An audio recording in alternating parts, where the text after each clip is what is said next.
Texas Transportation Institute started as a result of a cooperative agreement between the Texas Highway Department and Texas A&M University. The Institute was the brainchild of Mr. Thomas H. McDonald, who was the chief of the Bureau of Public Roads, which later became the Federal Highway Administration.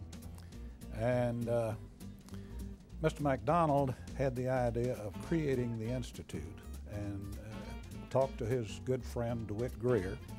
And between DeWitt Greer, who was then head of the Texas Highway Department, and Mr. McDonald, who was head of the Bureau of Public Roads, and Gib Gilchrist, who at the time was with Texas A&M University, and I believe he was president at the time, they put together the paperwork to create the Institute.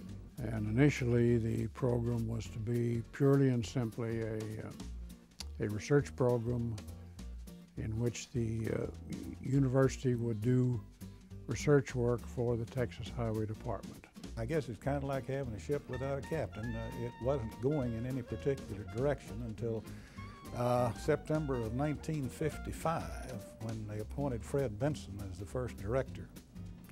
They gave Fred the opportunity, I guess you would say, to create the Transportation Institute. Not much in the way of resources. He can elaborate on that. You folks today have no idea about what was required in those days to begin a program of this type. We got started with leftover furniture that was taken out of surplus and redone. Essentially, the Institute started on a shoestring. We had the Highway Research Center, but we had no furniture. So when I walked into TTI, the little Highway Research Building, the building was dead-gone near empty. There wasn't any people in it. Didn't have any committees, didn't have any foo-for-all. Not only did we not have any people, we didn't have any furniture for the people to sit at that we had. So it was a pretty rudimentary system that we initiated there. I think one telephone probably at the very beginning of the Institute. My desk was literally some boards that were on some apple crates.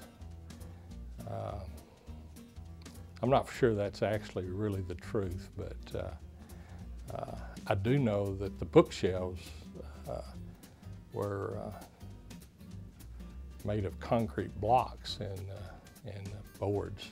You get the idea that everything's got to be complicated like you make it today, but that isn't the case at all. Fred would always show up very late on Friday afternoon just to make sure who all was there. Kind of check and roll. Never on Monday or Wednesday, always on Friday afternoon. So we had plenty of room and didn't have to worry about parking and all those sorts of things. We had plenty of parking spaces behind the building. And, things have changed dramatically since then, haven't they? We then began to develop the highway safety program, which I was essentially responsible for starting. And I think that was the time when the Institute really began to develop. We were not heavily involved in vehicular, trying to deal with the vehicle and the vehicular safety side, but our concern was trying to have a roadway that was would allow errors to not be as deadly as they had been in the past. That if you did lose control of a vehicle traveling down the roadway, that you had an opportunity to recover without a fatality. I bought 7 IBM PCs. We only had just one computer in each area. The only data space on it was 2 floppy disk drives. Remember, we made some drastic modifications to the computer that was used in the business office and installed a hard disk drive, which, as I recall now, was 10 megabytes in size. And that is how we got off to a good start, with a lofty goal of being the best in the nation.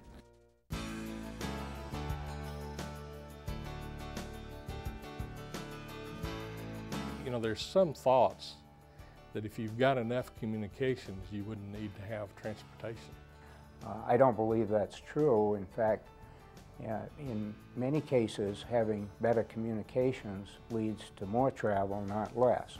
We build 30-year life roads. I think we'll be able to build 50-year life roads in the near future.